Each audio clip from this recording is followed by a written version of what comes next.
راديو إيرنا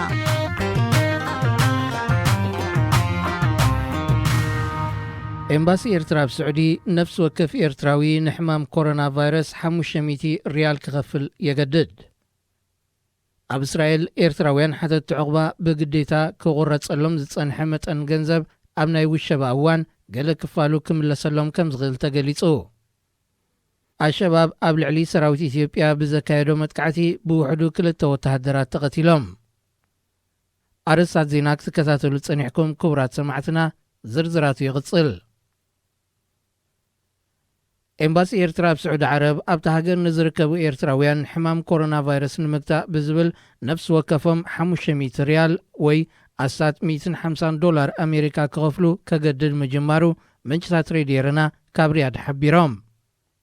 እቲ ካብ ሶኒ 30 መጋቢታት ሒዙ ኤምባሲ ኤርትራ ብስዑዲ ዓረብ ኣተኣታቲዎ ዘሎ ግዱድ ክፍሊት ነቶም ድሮ ንግስነት ስዑዲ ዓረብ ብዘተኣታተዎ ሓድሽ ሕግታት ዕዮ መነባብሮኦም ተሃሲዩ ዘሎ ዜጋታት ንተወሳኺ ጸገማት ዘቃልዕ ምዃኑ እቶም ምንጭታት ጠቒሶም። ስጋት ሕማም ኮሮና ቫይረስ ንምግታእ ናይ ነፍሲ ወከፍ ኤርትራዊ ኣበርክቶ ዝሓትት እኳ እንተኾነ ኣብ ስዑዲ ዓረብ ዝርከብ ኤምባሲ ኤርትራ ግና ነቶም ኤርትራውያን ንዘለዎም ናይ ኢጋማ መሓንቆታት እናመዝመዘን ብምስራዝ ፓስፖርት እናፈራርሕን ልዕሊ ዓቕሞም ክኸፍሉ የገድድ ብምህላው ንብዙሓት ኣቆጢዑ ምህላው እቲ ዝተላከልና ሓበሬታ የመልክት። ኣብ ዝተፈላለዩ ሃገራት ዝርከቡ ኤርትራውያን ስጋት ሕማም ኮሮና ቫይረስ ንምግታእ ብወለንቶም ሓገዛት ከበርክቱ እንከለዉ መንግስቲ ብፓስፖርትን ካልእን ከረኻኽበሎም ንዝኽእል ኤርትራውያን ግና ዝሰላዓሎም መጠን ክፍሊት ብግዴታ ከኽፍል ምዃኑ እዚ ናይ ስዑዲ ዓረብ ስጉምቲ ኣብነት ኮይኑሎ። ሃገራት ብሰንኪ ሕማም ኮሮና ቫይረስ ውሸባብ ዝውጃሉ ዘለዋ እዋን ኣብ እስራኤል ዝርከቡ ኣስታት 30,000 ኤርትራውያን ሓተት ዕቕባ ጎኒ ጎኒ ስጋት ሕማም ጉዳይ ሽቕለት ኣልቦነትን ድሕነት ሕክምናን የሻቕሎም ከም ዘሎ ሃረት ዝተባህለ ማዕከን ዜና ኣፍሊጡ። ብመሰረቲ ማዕከን ዜና ዘቕረቦ ጸብጻብ መንግስቲ እስራኤል ንኮሮና ቫይረስ ንምግታእ ኣብ ዝገብሮ ዘሎ መደባት ዜጋታት ኤርትራን ሱዳንን ንዝኾኑ ሓተት ዕቕባውን ማዕረ ዜጋታቱ ኣብ ናይ ምክትታል መስርሕ ኣእትይዎም ኣሎ። ይኹን እምበር ዞም መብዛሕትኦም ኤርትራውያን ዝኾኑ ዓሰርተታት ኣሽሓት ሓተት ዕቕባ ብሰንኪ እዚ ናይ ውሸባ እዋናት ናይ ስራሕ ዕድላት ስለ ዘይህልዎም ዝሕግዞም ኣካል ከም ዘይህሉ እዩ እቲ ጸብጻብ ዝጠቅስ። እቶም ሓተት ዕቕባ ካብቲ ብመንግስቲ ዝሽፈን ድሕነት ሕክምና ዝተገለሉ ምስ ምዃኖም ኣብ ናይ ውልቂ ናይ ድሕነት ትካላት ክጥቀሙ ዝጸንሑ ሓተት ዕቕባ ስራሕ ኣብ ዘይብሎም እዋን ክህልዎም ዝኽእል ካልእ ብድሆ እውን ተመልኪቱሎ።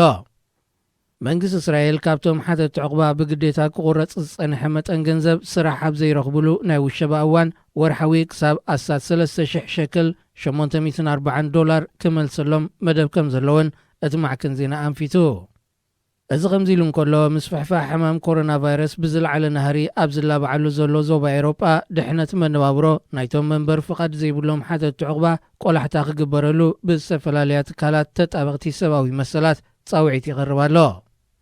ፖርቱጋል ኣቐዲማ ብሰንኪ ሕማም ኮሮና ቫይረስ ዝኣወጀቶ ናይ ህፁፅ እዋን ሓደጋ ክሳብ ዘሎ መንበር ፍቓድ ዘይብሎም ስደተኛታትን ሓተት ዕቕባን ናፃ ናይ ሕክምና ድሕነትን ወርሓዊ ንመነባብሮ ዝሕግዝ ክፍሊትን ምምዳብ ኣፍሊጣ እያ።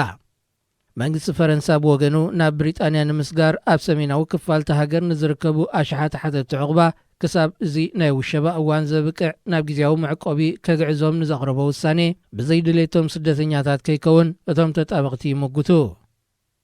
ኣብ ኢጣልያ እውን ኤርትራውያን ዝርከብዎም መንበር ፍቓድ ዘይብሎም ስደተኛታትን ሓተት ዕቕባን ኣብ ዝበዳህ እዋን ናይ መነባብሮ ጸገም ከይገጥሞም ብዝተፈላለዩ ትካላት ግብረ ሰናይ ይሕገዙ ምህላዎም እዩ ዝጥቀስ። ኣሸባብ ብሶማል ዓስኪሩ ልዕሊ ዝርከብ ዓቃብ ሰላም ሰራዊት ኢትዮጵያ ብዘካየዶ መጥቃዕቲ ብውሕዱ 2 ወተሃደራት ተቐቲሎም። ኣብቲ ብ31 መጋቢት ኣብ ደቡባዊ ምዕራብ ሶማል ዞባ ጌዶ ጋር ባህረይ ኣብ ዝተባህለ ቦታ ሰራዊት ኢትዮጵያ ኣብ ልዕሊ ዝፀዓነ ቃፍ ላይ ዝተኻየደ መጥቃዕቲ ሓያሎ ከም ዝቆሰሉውን ንሰበስልጣንቲ ከባቢ ምጥቃስ ማዕከናት ዜናታ ሃገር ሓቢረን። ኣሸባብ ኣቐዲሙ እውን ናብ ሰሜናዊ ሶማላ ብትርከብ ርእሰ ምሕዳር ፑንትላንድ ኣብ ዘካየዶ መጥቃዕቲ ኣብ መሓዳሪ ሓደ ዞባን ኣዛዚ ፖሊስ ነበርን ተቐቲሎም። እቲ ሽበራዊ ጉጅለ ብ29 መጋቢት ኣብ ዞባ ኑጋል ብመኪና ኣብ ልዕሊ ዝጓዓዙ ዝነበሩ ሰበስልጣንቲ ዞባ ድሕሪ ዘዋደዶ ርእሰ ክስለታዊ መጥቃዕቲ ኣብ መሓዳሪ ዓብድሳላህ ሓሰን ሕርስን ኣዛዚ ፖሊስ ነበር ፋራሕ ጎላንጎሊን ብኸቢድ ቆሲሎም ኣብ ከተማ ጋርዌን ኣብ ዝርከብ ሆስፒታል ተዓቂቦም እዮም ጸኒሖም። እቲ ማሕዳሪ ነዊሕ ከይጸንሐ ከም ዝሞተ ክግለጽ እንከሎ እቲ ኣዛዚ ፖሊስ ነበር ግና ድሒሩ ከም ዝሰዓበይ ተሓቢሩ። ዜና ኣብዚ ይፍጸም። ሬድዮ ኤረና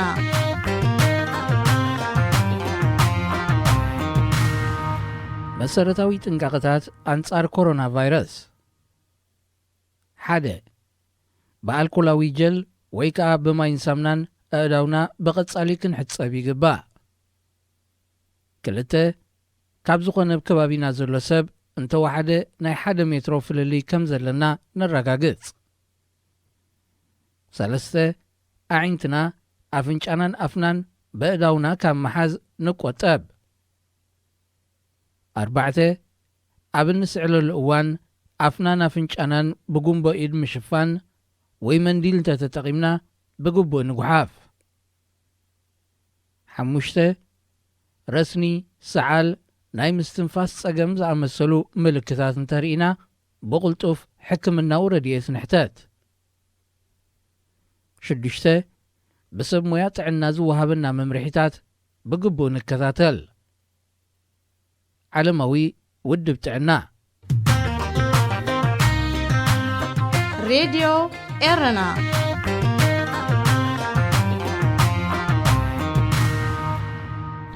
ሰላም ክቡራት ተኸታተልቲ መደብና እዚ ወትርሓም ዝቐርበልኩም ካባኹም ናባኹም ዝኾነ መደብ እንታይ ከይበሃል ኣሎ እዩ።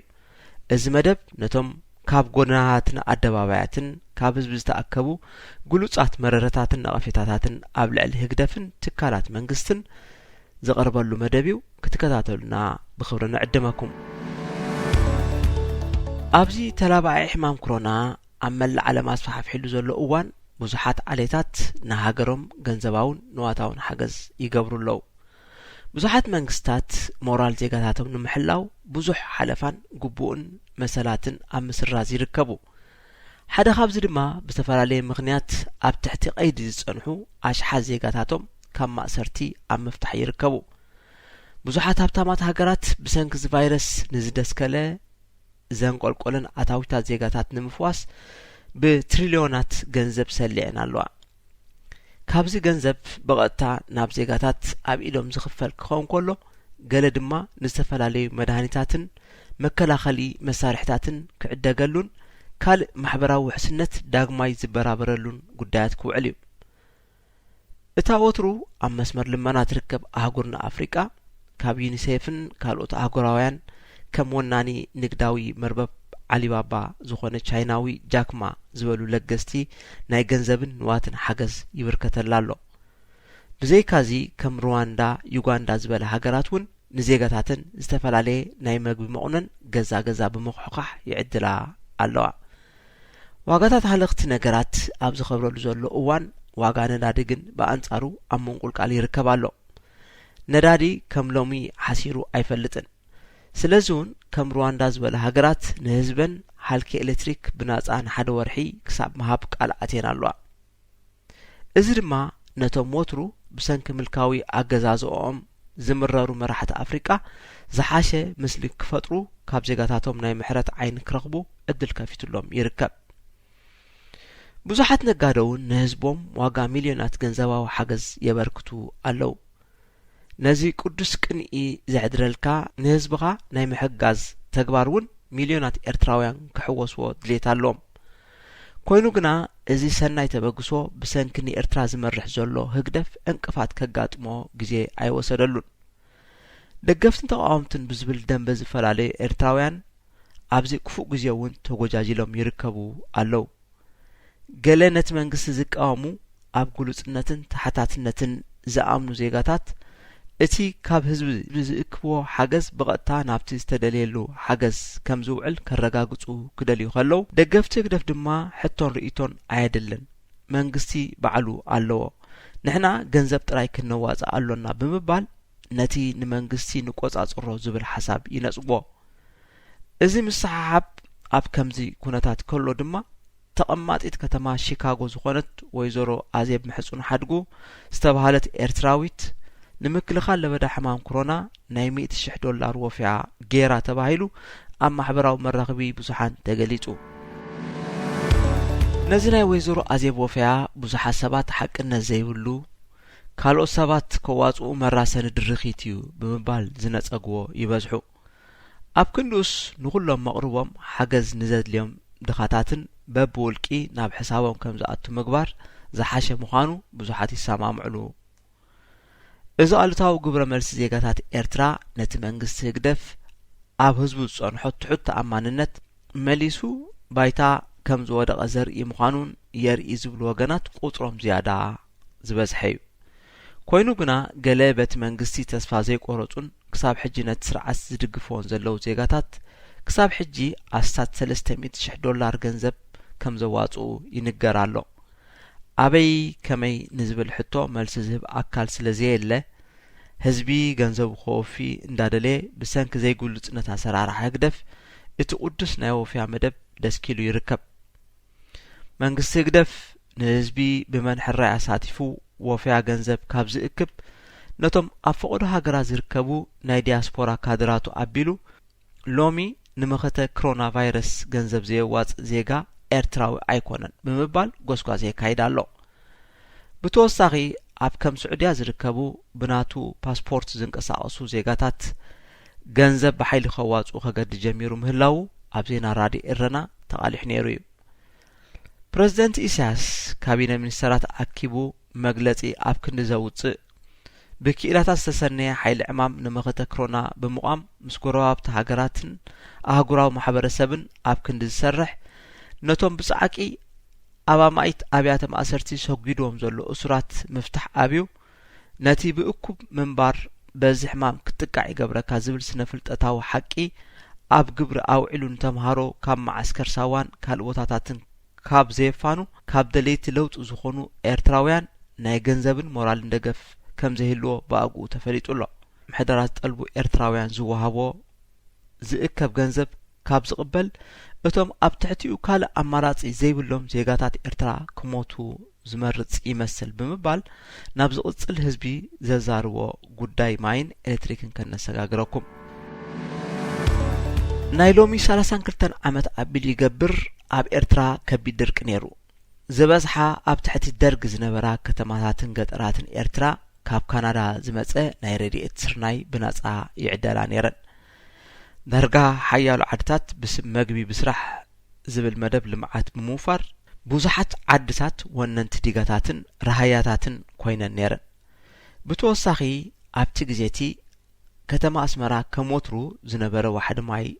ኣጋጢምዋ ነይሩ። ነዚ ዝተዓዘበ ኣህጉራዊ ቀይሕ መስቀል ድማ ሓደስቲ ቦጣት ብምምጻእ ማይ ብስማዊ ክፍሊት ንህዝቢ ይዕድል ነይሩ። ህዝቢ ነዚ ሎሚ ዘሎ ስእነት ማይን ኤሌክትሪክን ምስቲ ኣብቲ እዋን ዝነበረ ሓፈሻዊ ቀረብ ረድኤት ክዝክሮ ከሎ ብዘይ ጥርጥር ንሱ ይበልጽ ምንባሩ የስምረሉ ኣሎ። እዚ ሎሚ ዘሎ ምምሕዳር መንግስቲ ንህዝቢ ከመይ ገይሩ ከመሓድሮን ጠለባቱ ከማልኣሉን ጠፊእዎ ዘይኮነስ ህዝቢ እፎይታ ተረኺቡ ንስልጣኑ ሓደገኛ ምዃኑ ስለ ዝኣምን ጥራይ የጥምዮ ከም ዘሎን እዚ ዓይነት ምሕደርኡ ድማ ዋላ ኣብዚ ለበዳዊ ሕማም ኮሮና ኣብ ከቢድ ስጋኣት ሸሚሞ ኣብ ዘሎ እዋን እውን ይቕጽሎ ብምህላው ህዝቢ ካብዚ መንግስቲ ረሃዋ ከም ዘይብሉ ዝያዳ ተረዲእዎ ከም ዝርከብ ዝመጸን ሓበሬታ የመልክት። ህዝቢ ካብ ዝኣትይዎ ዘሎ ስቃይን መከራን ብኸመይ ከም ዝወፅእ ካባርዑት ህግደፍ ከም ዝናገፍን ሓርቢትዎ ንግዚኡ ብዓውታ ክራገም ይውዕል እኳ እንተሃለወ ሓደ መዓልቲ ግና ሓቀኛ ሓርነቱ ካብ ለበዳ ቫይረስ ህግደፍ ከም ዝናገፍ ዘጠራጥር ከም ዘይብሉ ብዙሓት ይሰማምዕሉ ኣለው። መራሕቲ ሃይማኖት ኤርትራ ድሕሪ ነዊሕ እዋን መግለጺ ምውጾም ብዙሕ ሰብ ተሓጒሱ ይርከብ። ኮይኑ ግና እዚ ከም ኣዋጅ ዝመስል መጸናንዕ ዘይርከቦ መንፈሳዊ ጥቕስታት ዘይብሉ ቀጥታዊ ትእዛዝ ብምዃኑ እቲ መግለጺ ድራማ ምትሕብባር ሚኒስትሪ ዜናን ሃይማኖታዊ ጉዳያትን ምባሉ ይሓይሽ ዝብሉ ዜጋታት ብዙሓት እዮም። እዚ ኣባህላ እዚ ቅቡል ይመስል። ሊቀ ጳጳስ ናይታ ዓባይ ቤተ ክርስቲያን ሃገርና ዝኾነት ኦርቶዶክስ ተዋህዶ ቤተ ክርስቲያን ኤርትራ ፓትርያርክ አንጦኒዮስ ኣብ ናይ ገዛ መሓይር ካብ ዝኣቱ 13 ዓመት ኣውፂሮም ኣለው። ንሶም ዝገዘትዎ ሲኖዶስ ውን ሕጋዊ ኣይኮነን በጽሕፈት ሃይማኖታዊ ጉዳያት መንግስቲ ኤርትራ ከም ኣባ ሉቃስ ዝበሉ መሳርሕታቱ ዝኾኑ ኣቦታት ቤተክርስትያን ተጠቂሙ ባህ ዝበሎ ፖለቲካዊ ውሳነ ብስም ቤተክርስትያን ክወስድ ምጽንሑ ዝፍለጥ እዩ ከምኡውን ካብ ናይ እስልምና ኣውቃፍ ይኹን ካቶሊካውያን ከምኡውን ወንጌላውያን ዝወፀ ሓቀኛ ናብ ህዝቢ ዝተሓስበ መንፈሳዊ መምርሒ ወፂኡ ኣሎ ክትብል ኣሸጋሪ እዩ እታ አንኮ ቲቪ ሃገርና ዝኾነት ኤሪቲቪ ምስሊ ናይቶም ኣቦታት ኣይረኣየትን ኣብ ክንዱስ እቲ ተረኛ ጋዜጠኛ ነቲ መግለጺ ዝተባሃለ ከም ሓተታ ከንብቦ ከሎ ተራዩ ለበዳ ሕማም ንምቁጻሩ ኩሉ ህዝባዊ ምትእኻብ ምግቱእ ጽቡቕ እኳ እንተኾነ ትካላት እምነታት ናጽነተንን ንብረተንን ተመንዚዕን ብዙሓት ኣመንተን ኣብ ዘይተፈልጠ ቤት ማእሰር ተዳጊኖም ከለዉ ምስ መንግስቲ ሓቢረን ክሰርሓ ፍቓልን ኢልካ ክትሓስብ ብፍጹም ዝከኣል ከም ዘይኮነ ዳርጋ ኩሉ ህዝቢ ዝሰማማዓሉ ሓቂ እዩ ኣምላኽ እውን ዝሰምሮ ኣይኮነን ብምባል ናብ ዝቕጽል ስምዕቲ ህዝቢ ንሰግር እዚ ከምዚ ኢሉ እንከሎ መራሕቲ ሃገራት ዓለም ብዛዕባ ምስፍሕፋሕ ኮሮና ቫይረስ ኣመልክቶም ንህዝቦም መልእኽታት ኣብ ዘመሓላለፍሉ ዘሎ እዋን ዛጊት ፕሬዚደንት ኤርትራ ይኹን ሚኒስተር ጥዕና ናብ ህዝቢ ቀሪቦም መብርሂ ብዘይመሃቦም ኣረጋውያን ሰበስልጣናትና ካብ ኮሮና ቫይረስ ሰጊኦም ቅድሚ ሰቦም ተወሺቦም እናበለ ህዝቢ መስተሻሂ ገይርዎም ከም ዘሎ ይስማዕ መራሒ ኤርትራ ናብ ቴሌቪዥን ቀሪቡ ብዛዕባ ጂኦፖለቲክስ ዓለምና ክትንትን ሰዓታት ዝወስደሉ ክኸውን ከሎ ናይ ውሽጢ ሃገር ኣገዳሲ ፍጻመ ግና ክዛረብ ብዘይምቕራቡ ከምኡውን ምስ መዘናሃቱ መራሕቲ ሃገራት ክዝቲ ከሎ ኣብ መስኮት ቲቪ ብዘይምርኣዩ ሓቂ ብሓቂ ተወሺቡ ክኸውን ከም ዝኽእል ህዝቢ እንተኣመነ ዘገርም ኣይኮነን ህዝቢ ኤርትራ ወጽዓን ጥልመትን ካብ ካድራት ትግደፍ ጥራይ ኣይኮነን ወሪድዎ ካብ ናታቶም ዘይንእስ ድማ በቶም ኣብ ጽዑቕ ግፋ ወትሩ ዝጽመዱ ዘለው መራሕቲ ሰራዊትን ኣባላት ሃገራዊ ኣገልግሎትን ይወርዶ ኣሎ እዞም ተዋሃቦም ትእዛዝ ከየመዛዘኑ ዘተግብሩ ዘለው ደቁ ከም ተራሰብ ናይ ምሕሳብን ምምዝዛንን ዓቕሞም ካብ ንቡር ንታሕቲ ብምውራዱ ከም ደቁን ኣካሉን ካብ ምርኣዮም ተቆጢቡ ይርከብ በዚ ጥራይ ከይተደረተ ነቶም ናይ ቀደም ወታደራት መግዛእቲ ኢትዮጵያ ይሕሹ ብምባል መረርኡ ኣብ ምግላጽ ይርከብ ኣሎ እዞም ካብ ኣብራኹ ዝወፁ ደቁ ነቶም ካብ ሃገራዊ ኣገልግሎት ኮብሊሎም ዋኒን ውልቃዊ ህይወቶም ንዝገብሩ ዘለው ብጾቶም ንምህዳን ንህዝቢ ብተፍትሽ ከሰራጢዎ ከለው ዘርእይዎ ልዑል ጭካንን ግፍዕን ኣምሪሮ ብምህላው ዓገብ ዝብለሉ ኣካል ብዘይምህላው ኣብ እሄታን መርገም ተጸሚዱ ከም ዘሎ ይስማዕ ብፍላይ ድማ ኣብዚ ለበዳ ሕማም ቫይረስ ኮሮና ኣስፋሕፊሉ ዘሎ እዋን ሰፊሕ ግፋ ኣካይዶም ንገዛ ኣሕዋቶም ኣብ ማዓስከራት ተሃድሶ ከም ዝዳጎኑ ምግባሮም ምኽኑንነት የብሉን ብምባል ህዝቢ ነዞም ንባዕሎም ኣብ ትሕቲ ሚኒስትሪ ምክልኻል ትሕቲ ንቡር ህይወት ኣፍቆዶ በረኻን ስንጭሮን ዕድመ ንእስነቶም ዘብልዩ ዘለው ኣካል ሰራዊት ፈለማ ንባዕሎም ጉቦኦም ስለ ዝፈጸሙ ንመራሕቶም መሰሎም ክሓቱ ይጽውዖም ኣሎ ብተወሳኺ ነቶም ብዘይገበን ንዓመታት ኣፍቆዶ ኣብያተ ማእሰር ተዳጊኖም ዘለው ኣሕዋቶም ዘውርድዎ ዘለው ጨካን በትሪ ደው ከብልዎ ብዝተፈላለየ መገዲ ይዳሃዮም ኣሎ እዞም ንባዕሎም ከቢድ ኣርዑት ተጻዒኖም ከም ዘይእሙናት ባራይ ዝጉዝኡ ዘለው ደቂ ህዝቢ ነቲ ናታቶም ወጽዓን መረረን ኣብ ክንዲ ኣብ ልዕሊ ህዝብን መንእስያትን ኣሕዋቶም ዘውርድዎ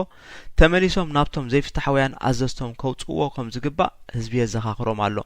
ብተወሳኺ ህዝቢ ከም ዝነዓቆምን ኣባላቶም ዝነበሮ እምነት ከም ዘጥፍአን ብዓውታ ክዛረብ ይስማዕ ኣሎ ክቡራት ተኸታተልቲ መደብና ንሎሚ ኣዳሊና ዝነበርና እንታይ ከይበሃል ኣሎ ዝብል መደብና በስተዛዚሙሎ ዝመጽእ ዘሎ ሰሙን ብኻልእ ትሕዝቶ ክሳዕ ንራኸብ ሰላም ቅነ ሬድዮ ኤረና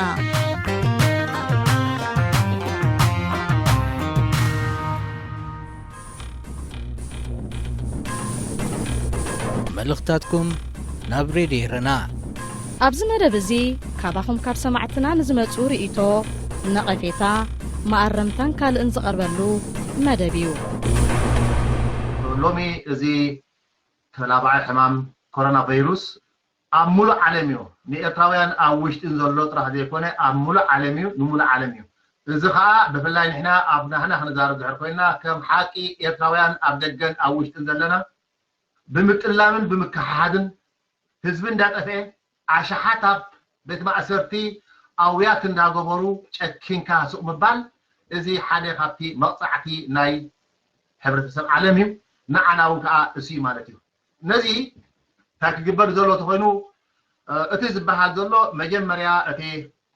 ناي مويا كيلاتات حكايم نزبلو بغبو مكتتالن مغبارن اوتنا بدغ زلنا كلنا بحساب كلنا بحبار تقبل علنا نزل حتو كلنا حدا عيتا طعام مهما يكوننا نتكب لذي كلنا كنسمعو زلنا زغباناني اب عدي زلو مزلاي دغ زلو تزامدو سماي مدرني مغنياتو حزبي إيرترا بملؤ استوشبن كابن نابن مقصقاس حالف ازي عماتي غفع زخونه نحزب إيرترا كصنتن كطفئن زمصه بجله إساياس كا قوعي بقيلو زلو حجي كولجات بيت تمرታት تعاطي تبايلو مغعاجات تخلكيلن سب كابناب كمن مخات تخلكيلن هالوي غفا يزكاي زلو نمنታይ يغففالو نمنታይ يغففالو لومي اسرات እንዳፈትሑ ኣብ ኤርትራ ግን ግፋን ማእሰርትና ኣሎ ሽማግለታት ከይተረፈዮም ዝግፈፉ ዘሎ ማይ ከም ሎሚ ኣይበዝሐን ኣብ ኤርትራ ዘሎ ጽቡቕ ክራማት ነይሩ እቲ ግድባት ተባሂሉ ተታሒዝ ዘሎ ዝሕር ኮይኑ ማይ ግን ንህዝቢ ማይ ከሊእካ ቀረበት ዓጢኻ ጥዕና ክትሕልው ዝብላ ዛርባ ግን ላፅን ኣሽካዕላልን ጥራሕ እዩ ካብ ኢሳያስን ተላኣኽቱን ጽቡቕ ዝጽበይ ተልዩ ኮይኑ ንኢሳያስ ገና ዘይፈልጦ ጥራሕ እዩ ንኢሳያስ ዘይፈልጦ ኣካል ጥራሕ እዩ دكانات عاديو اوكي وتوم زي حجاوي زغبرو زي غباب زغبرو قطعو صبويو ግን بو امغنيها كل دها كنت عاطيلو كل دها كنت عاطيلو مقطعت خاموس توصخولو مالتيو لزبدله تقطع كون عندي ግን حقنه زلو يكونن امغنيو كعطون كطفو سردله اقديمون عاطيولو مال نهزب إيرترا ابكيتو نمقتال نمصنات زغبرو زلو يو كذا حزن كا هاجراويان لو مزي كتاته يخبلو لو مزي كتاته حبرتسب إيرترا نمطفا ريساتات العقليان تدردزو له 310 عامت غير زلو ابنا يلم بيدوزا ريسان عدد خياتو تخلكله بزعبا زي تزاريبو ما يفلطون ገንዘብ ከዋጹ ከጎዩ ክሰምዕ እዚ ከዓ እንታይ እዩ ነቲ ስርዓት ቀይን የላን ጽንሐላን ንምባል ጥራይ ህዝቢ ኤርትራ ንምቅጥቃጥ እምበር ናይ ብሓቂ ክሕግዙን ክድግፉን ደልዮም ኣይኮኑን 22 ክሊኒካት ክዓጽ ከሎ መሐከመ ዓጺኻ ጥዕና ሓሉ ይበሃልኒ ሓካይም ሰዊኳ ጥዕና ሓሉ ኣይበሃልኒ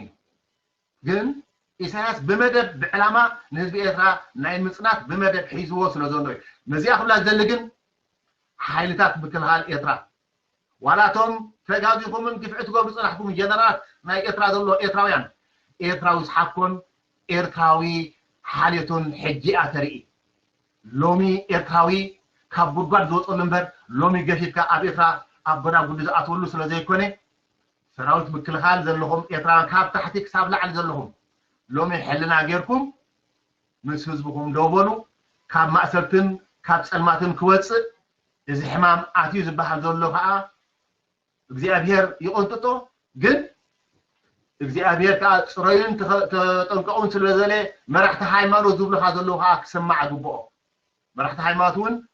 ሁሉም ኣብ ገዛኹም ኮይንኩም ጸሎት ግበሩ ካህናት ኣብ ቤተክርስትያናትን ኣብ መስጊዳትን ኮይኖም ጸሎት ገብሩ ከለዉ ህዝቢ ከዓ ኣብ ገዝኡ ኮይኑ ጸሎት ከብጽሕ ስለዘለዎ ኣብ ቤተክርስትያን ስለዝኸድካን ኣብ መስጊድ ከድካ ጥራሕ ኣይኮነን ጽድቅን ዝርከብ ኣምላኽ ካብ ኩሉ ኣሎ ግብርና ፈሊጥዩ ናይ ብሓቂ ንቤተክርስትያን ከም ዘይንኸይድ ምስ ስድራናው ተፈላለየ ከም ነበር ኣብዚ ዘለናው ተፈላለየ ነበር ብዓይኒ መቕጻዕቲ ናይ ኣምላኽ ክርአ ከሎ ዝሕር ኮይኑ ሎሚ ሰብ መይቱ መሰነይታ ቀብሪ እዩ ዘሎ ኣብ ደገ ዘለውን ክልተ ሰለስተ ሰብ ኮይኖም ዘፋንዎ ሙሉኣት ስድራቤት እናሃለዎ ብዙሕ ፈታው እናሃሉ እዚ መቕጻዕቲ ናይ እግዚአብሔር እዩ ብምህለላን ብዝግዮን ኣብ ደገ ዛሃን ኣብ ልብሃን ብንጹህ ልብኻ ንመለስ ሕጂውን ንመለስ ኤርትራውያን حدان تلينا يا حاجر زبط جاهانو كطفو كلو أتكيتنا إنا مرحت هاي مروت تأثيرهم يمدلو تحيرهم يمدلو أويات اللي قبرون سمعني زلمو نملس حجون أبقى جزانا فينا صلوتنا يبحث خانك بقى وزوم دقفتنا يسرعتكم هوتو لزلهم كا فتحن حلنا نقبروا وصرات يفتحوا قفات أول ما يكان هزبي إترا أبكتمات زلوا ما يحاسيموا زلوا ما يكركب خلالو بوطات كالكيلكا ما بوطات كوهوا خم زلون أبقى بدو خزروا خم زلوا براميل حيدو أما قد خسر على يترا إذا كابز خطرت خلالو بولو نزغ عاولكم تداروا من قصنا زقبر زلوا تبوت راح يكون بجكا مسار مفتاح يجبرن فتحوا يوم سدراكم يوم زقصعون زواردون زلوا حد بصيحهم بانيو خايلو تبوتو ورحجركم كل سنه سنه تتحققوا اسفطهم قدم زي بري سولو من بوررو سيينو زلو ما يتحصد لكم كتمخون كتبلو كمان غوغيو حلنا زلو ويكونن سلازي زي اخي بالزدلي ايتراويان كلنا نملس اسلامينا كستانا عبنا نشترا أبهلنا بوتاتنا أبني حق إن الملس سراوت مكلخاك داغباي صوعت كبل زلخا إزيا وسراتكا كفتحو أبونا قد زلو خوصو ورابتنا أسرات متفتحو زلو نانا أسرات كوسخ زي كونس أسرات كفتحو حزب خرهوها مايات قدبات ما يتعقلوا لك زروت عدد جيركا مملاس زي كوني عدد جيركا مملاس زي كوني إتي مايات بري زلو لومي ناب كتماتاتن ناب حبشان جحجح كبل خل علو وتبلو زيا تبدلي يقني لي ثانك يو بتعني مسكنكم بتعمي لعل مسكانا نحضر جاغانو بزياده دما نيوناتان نتدمصي زي بلو دمص خوينن نوح غزي زقاله زلو حاونا نشي منسي حاونا مسكانا لعل ايو زخبركا حزب إرترا أبزلنا قالنا نحنا إرتراويان تندقبات إرتراويان زخنا شجرنا إرتراويان رسعنا مالت أيكونن حاجزنا كل جزء أبغون نكم زلنا كحبر يدلي منجستي إرترا بناتهم سرعة جيرو جنزب أواد سوق لنا كله أبداً إلنا نمنتايكم إلنا قد محجي علم هوسبيتال كنسرح لكم إيربورت كنسرح لكم تمرت بيت كالجس كنسرح لكم يلهم حطوهم كلهم بعلنا كنسرح هنا جنزب تراي سددلنا زبل حلم مثل زلهم تجنزب كأم على حزب إرترا ويأب معبال حزب إرترا سلازي تراي نبوزح جيزه بقوم مسبت نحنا نتوم دك أباد زخنا جنزبنا خمي جيرنا نتتشجير زل حزبنا كم نمحلالف حبريت لنا تدالينا لنا أجو حزب إرترا نحنا أبغونها لنا إزي وريد زلو كزاف حمام كلهم حواتي إلو منديوم بزخنا جن حزب إرترا عشان كايرو بجنزب حاجزناهم دومون عصمون زفسسه حزب إرترا نمانيو اندحريلنا نزحجي متي زلو نزحجي خوينو زلو فحفحي زلو حزب إرترا فوجو نعو أيكونن دم كمان فسيسيو بزخنا جن نحنا إرتراويان بتي زبالكمنا يكون بتو وريد زلو قربات مهنا كلاتنا خبركم إدلي أما جرشة حصر كبلا إزقابير إذا وريد زلو إذا بتر نابيو زخيد دولو إذا بتر ندهرينا حزب إرتراخ نديش شجر سلازحلفنا كاب نفترات حزنا سقاب حجي عسيلنا قسينا تقميتنا نيرنا أين فلتن جنزب لنا صبعت مكاينا لوانا صبع جزاوت لنا انتاي يكوننا زخون انت زخون يرداني لمنجست أمريكا لعالمنا زبلو نحنا لعنز قابي هيرينا زبلو even though they say God bless you God under God زبلو under God أيرانان لعالم كنا وصون لعالم كستايكو قبرن اليوم زلو أبيد قالوا تجنزبهم أبيلو إزقابير بسدوزلو ني إرتراوي خمزي كونه حبركم يفوتو مخنياتو إرتراوي زحلفو شجر يأخلكاي إلنا يفتاري أبزي نحنا بمعالتنا دا أنا موت مبر كم زين موت كتفلتو علوكم حاجزناتنا خاني أبقد ما أملاخ قرباتنا خلاتنا بخمي جرنا رابهم كم نبصحو داينا نسبزلنا نبري حزب إرترا أرجوخا كن دايزي حالفي تقادلتكو سعرن دابل عكام وقز واقو نيرو انتاي كوينا نحنا إرتوان عطقات معنطا شد زبالة معطنا دك 14 عامت كنقالس إلنا خنوصو كلنا معاس فرحنا معاس هادمنا معاس نبيعنا أي نبعنا أجوها هزبي إرترا علنا بقولناها نحنا إذا منجستنا أيكونن إذا منجستي نعنا زخون منجستي أيكونن فح بيلنا تراينا تريفنا حدنا تراينا تريفنا لنا جن نحنا دحر أيبلنا كل جزء مسزبنا أبغونهم علنا إذا حمام زي أخا نتوسع حزب إرترا شفاف في لكم تحلف ترى كحبروكم زدلمو حاجز دوات الزلو مرحبا كل إرتراوي تبقي سألو أجهم تصلت كابصلتن كابصريتن كم تحواتنا قد محجز بالوا كل إيلوم يوم أدلاين نت يقولون جن حزب إرترا إزيتات كم زي بلو كحبروكم يدلي أجهم أبغونهم علنا كبد يدلي. Thank you, Jonathan. You have a good day. إذاعة إرينا صوت مستقل لإريتريا. سلام بملو حزبي إرترا أسلامايو فستانايو حزبي إرترا كابز زحلف مجزاتي نايتم حيالاتي نازلو نايبعال هاي للسلاسة نايدرق حليفو نايسياس مجزاتوين قريب يحلف دقيقة ليتن كترن مهين يوم زبالو زلو تسفاق يتفرز بورجع تفعل اليوم بهايمانو تفعل اليوم انتاي كي قبرو الكاذب بهال زربا عشش الكحلفو كم تلاقي كلامك صنعنا صنعنكن كيف الكلا أخذ هاجر سلمتن كيحتن لموين تبجسنا لنا نعخا خندحن نعخا حمام كورونا حمام إسياس حمام كورونا استخاء صري حزبن كل حزبن سلوزخونكا كم تكال خلون فلتينا أملاك الربن دما مساقا خمدلو نعملينا نصري حزبي سريا يتبلونيكا صري إخا قنت دانا قدس قنت حلالي حاوتخو ساعة كله حويبل حفتغات وساعة كلها حفتيبل سقل كاي ترأي نعيد عمل نيتبل السيوت في إنا نزوم بلا اعتساب أبسل سيحوام زلو نهكا عشيشن نهكا سقطاني موتا يسفرحو موت حنسابيا ودي سبتر تواليدو كموت بخانو خفلت علو تواليد كامالك موت كامالك جن أمانغو مولادن أمانغو موتن زلو هيوت كتحالفو فتن سلازي مكنخال سراوتي إرتاع أياتكم أقواتكم وجاز خفلولو نزحجز الله تعرفه تتنبريك ولا سلازي تلحل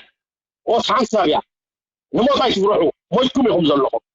حاجنا تقادر دلي متسألو لك أسلامي مسكستاني تحبابيبك بهل فعقبو أو حالة سميلك كتللون كتنبرن عمستو بحكا فرحي أو أبقدون يوم النظر بيو بعد خاسر حيونا يقدر عيو حما أنصبون تليت كلميو قريبي ساعات تهرمون له إيدي تليت كاتب القس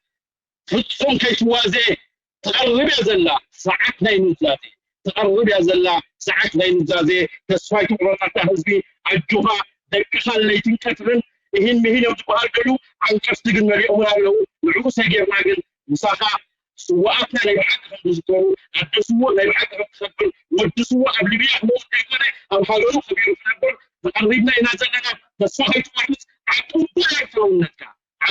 يرتلونتك أو مش تخال له أو ثاني يوم قفقفهم صباح نبغو حق مسفلسة أم حق خالو خالو يفلوتوا لو مسحقوا اليوم صباح نبغو خالو سريبا ساعتنا ينزازي عجوها تسفاي تقرأ دك خبرو لخلنا إهن مهين يا لنا كيدا كسر أسرع بعد ساعة وتصدق لنا تسفاي تقرأ تسفاي تقرأ تسمع كلها إيرتراو بهالسنة يقول بيابول سلام بحفشة السلام حزبي إرترا وكله بحابرة كريستيانا وسلامي بوملو خاب قلا دقا كله حزبي إرترا بسلام بحابرة زي وريدو زلوها بمجمريا أملاح إيدي أمبرالكا كالاي حزبي إرترا نزو كله وريدو كازولو شجر أولمست نسلاس عامت كندي مراتن شجرن تفاعتن زو كله كيحتن تسلمتن زتقفوا لها هاجر أبزو كله زي حسب كايو رخب أي مرقم أي مرقة زي حسبه رخيبو حزبي إرترا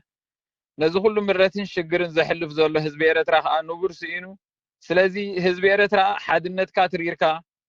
أما سلكا توتو كتكل على لك لأن حذاك تخابير كان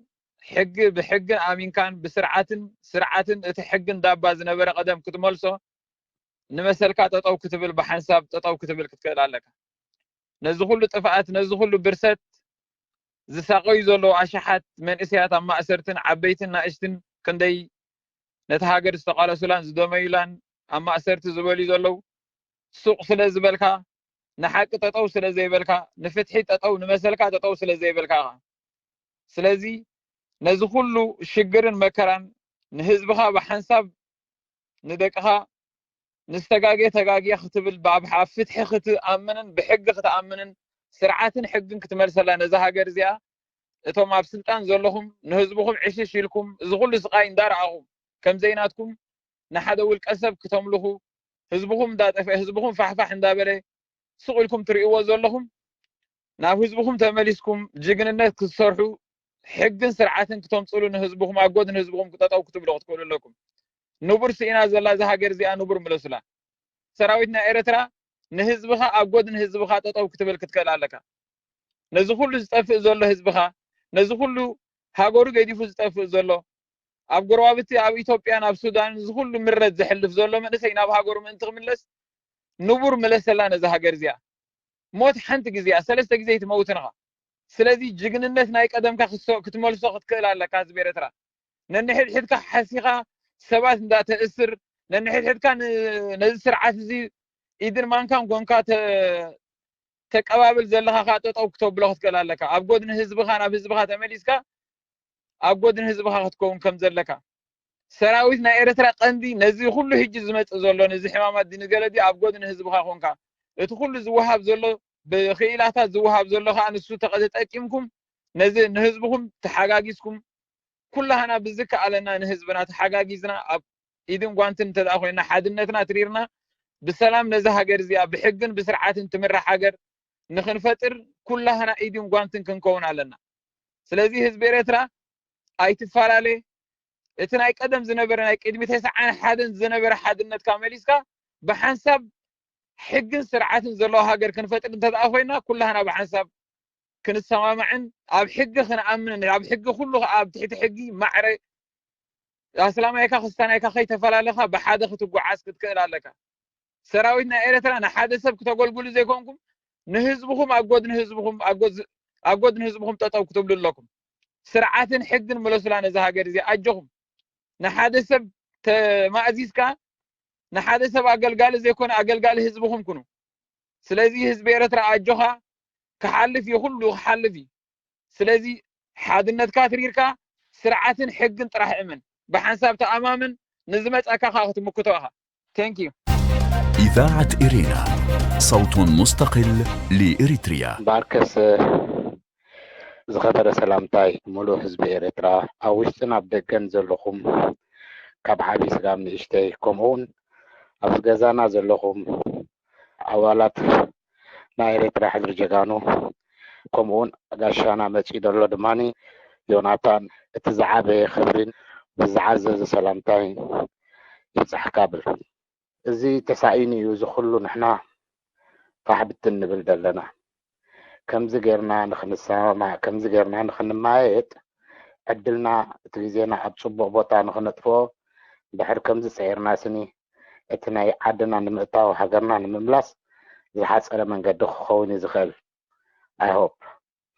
بار حزب إريترا دعني كالا عندي كله كالايو جين نحجي السودة يكون سي عالم بملؤه أنكت كيتو الله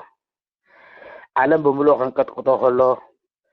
بالتعميد شجر حزب إريترا جين بخلو نجار سلز تعاوره شجرو خد تعاوره مخالو نيرو بعد بتابل الباب اللي يجي لك ريح سد واستريح بالدقد مسكا وجه أنا سني معصون بحراليكا نتمعص عاصيخا بكابتي شجر دمسكا أنا تخلاخل يزبل حجي نسو اتي حزبي إريترا أبو نصوح زنبره كابو تاي حزو زمصاي عندي تشجر مصيد الله نزخاني نايب كورونا فيروس كاب زاربو العالم بمولو دا سمعو خلو نحنا نكلاخلو لنا تتقينا لنا زوجوات لنا دابله نتهزبي ببروباغندا غيرو يتالل نيرو بتالللو حزب دماني اتو وشت دلو دعيمبر ابدا قدلو كله مستراتنا عالم اب اذنو اب طقعب ايلو سلا بصابعتو سلازلو بز تكنولوجي بس احنا دلنا كل ورنا عالم نحنا ورنا اريترانا حجرناكو كاد ايثيوبيا يزمصنا كله انفورميشن نا اريترا حنتي تلفزيون حسكاسني انت هتقبر ناتاتهم دانكيرا ناتاتهم غويلا طرح نسمع حجنتهم نزي ነገር ዝንክትከታተል ኮለኻ ንክትከላኸሎ ኮለኻ አፍ ደገኻ ዓፂኻ ድመፅሰብ መፂኡ ከኣቱ እንከሎ ከም ስርዓት ትዕቁቦ ኣብ ፉሉይ ገዛ ቀኒትካ 15 መዓልቲ ድዩ 24 መዓልቲ ድዩ ማንነቱን ፅሬቱን ኣረጋጊፅካ ብኣኺድ ናብ ገዛኻ ትብሎ እምበር ኣነ ሓሚመ ኣለኹ ኢልካ ሓደ ሒዝካ ንትኻልእ ሙሉእ ኣየር ዘሎ ድሕር ሰዲድካዮ ትቫይረስ خلاص كل أجوز مسكده تجاهش عايز نبرة أزمادو خراخبيو أوتوبيس كسكاليو ترانسبورت كسكاليو هوتيل كخيديو أمسترا خبوسب خلاص تلاقي فلو بالتي نزل حردي جبر كوينو منجست خمي جرب هذا كلا أيد ماني زنا جرزنم كله عالم كتشاقة كنا أنا سون كله بحزبه خشنا كله بحاجره خشنا كله زي مرح سلطان عبد ولا شفراني ناخذ بلو حجري يلو دي فلت حزبي يلو دي فلت نحزب إريترا خهلق تري كوينو نخالق أي متصن إسياس إذا حزب إريترا خرود أودلو خاب قدم جنا خاب صورة خاطو كله جميرو أبجب عجيرو ناتو حساب سنة حساب حزوز متسه حدا معنا ملو حزب إريترا تاليرو أتوم بس مسؤول زنبرو حسرت عم مش جد بالو كلهم مسؤول نبرو أتيوم حراي ساعتهم سجيجان يروم مسؤول نيرم بعلم من دم عم يلو تهزبي شلل يلوه إذا خا شلل كبحالي بقولون ده جاجي سبيلن تجاجي أوكي بجيجو عفر البيت قريبو خفر دالو فر البيت ده يقول حجر نحر كوينو أنت حجري قوام ده يقول حجر نحر كوينو أنت حجري يونيفرسيتي ده يقول حجر بيت مرتنا هاي ما عنده ده يقول حجر نحر كوينو أنت زنبرت نايت يونيفرسيتي سندي سات حساس كولج علىكم يلو نابو سوا سديدو لا كاب سواد ما حد من اسياب قولو ابو تجاجق بيمدلهم تخميره بيمدلو حد حمام حرقاتي بتابطا كلهم كلهم اتم اسراتك من حد يلهم من خزارو بلهم نحنا تلي تزارينا لهم حزب اريترا بملو تلي تزاري بلبسي ما نم ذكالا خلولو سلازيله بجاه حزب اريترا قوم اون حيلي سراويتنا اريترا كلكم أبالات نا إريترا زلهم سراويت أبغون حزبكم دون خطبلو نزنا جرزي بعلكم سخاتكم من حزب تري دقيفكم عبد بتصحك بتصلزي قال حاضر عند أبركو أبزي تريزي تجدد بس لازخانة كارزن لعلكم زارب هيكلني يغني لي يقني الليجي يعني سلام كابلكم بزح غير أبزكية تأخذ أرجع 4 ورقة قريبة وزاي كيدنيري كساب دوب سودان سعودية كل رئية حزبي كمي كم دلو توم دقفتي كمي كم دلو مزينة قميتي شميتي مسيحي حجي اتي ابزد اسحبان الزارب النخاء اتي قالاتكم اتي زرباكم اتي حيلكم منفس اب سبعاتات اب سساتات مليسني قروب منفس رخيب حجي قبرين صبيينا ات منفس جن صبوق تزارب لهم كمسجنكم فتو تطو الي زي حنتيا حجي انتاي كابو دقد دخا مسينا له لومي سبدر لو الرافيد مود بهالن ات اسور دريه سبيلن ات سبدر لو جن كابت بيت مستسمسي طريعو نبعاتو اب سمام سعرجه ملكت انتاي مسيو اذا كورونا انا في يورهبا اذا كورونا فليت فرد بيتيا ناي وصعية ناي حق عنيايا كاب أخي تفرهو من يدفره كاب زي أكرونا كابا جميرة بلكا قبرو صبوق دخونا أي فرح سبد قتلي سبد عمتي ما تحابي عدله إذا كم ورط أختو وسدية حجي بحالف تختي جمرية كتريخم بحالف تختي جمرية إذا محاريت أيكون كن أملاك حجي أي تسجدوا إلو أي تسألوا لي إلو سلامتاي دورنا باقا يزهجي ورحاوي أخيلو حجم هيانا تراك وسدين نقبلنا بركة كندي سب أب سيناء يكون أب السودان يكون أب فقد أب إثيوبيا يكون كندي سب أب أدتريان يكون رسالتنا إنها الكا صندوق نعل صندوق الله مقبر يوم كان يقولنا كابز دحمق انتهي الله أنا دبل تسائله أنا لكم أبوس إنكم مراحس إنكم إذا آيات تحريت ملسنا دلنا كم اسماء سال سبه مسنقلوا وقعدوكم تبلن تضربكم لو مز بإريتريا الجين تقاومتي دبرتعوه قدف اللولكم أنا أب سودان فتفيتي جميتي شميتي مسي الله كنا دركا أب سعودية كمان كمو حماق الله بسعودية دلو كوب عفيهم كابز عبدي وسيلاتهم نسوها تجنيهم دم النار وقدي في يوم عليه أب إذا حن تحيل يلا عدين تخيد تقاوما يكحرك أتليو السودان انتخذ خابو القاهرة انتخذ كابو كايرو مالتيو اتيز باريتريا بعد ترد حجين تايبل اتهم تقاومتي اتهم حلفت تقاومتي ابين يرنان تاي قبر الله اب اثيوبيا حويسنا يبلكم الله حجي نتهم تقاومت دحلفو دقفت له مالتي الجوخم حزبي مساخم الله املاك مساخم الله ازي اخا كوماندناتنا خا والتهدر دفعناتنا خا إذا نرياد لنا كورونا نقلعتهم كورونا نقلعتهم ما كورونا كتبلعونيا الجوخم بس فرهاد دبهال يلد دمس أي مساء بدي يقدس أنا سعب علاقة كيدا عم بسيلو يما نبريا من قسما يوارسو حجي الجوخم يغني يلي دكي سلام بلكم بزحمة تزاربكم لكن دقائق سلزفوني أنا نكيرا سلزفونكم الجوخم بلكم دس إلي نقالاتكم حبيس النقاء دحريت تمليسي سوءات ترفتن زكيري غنيا راديو إيرنا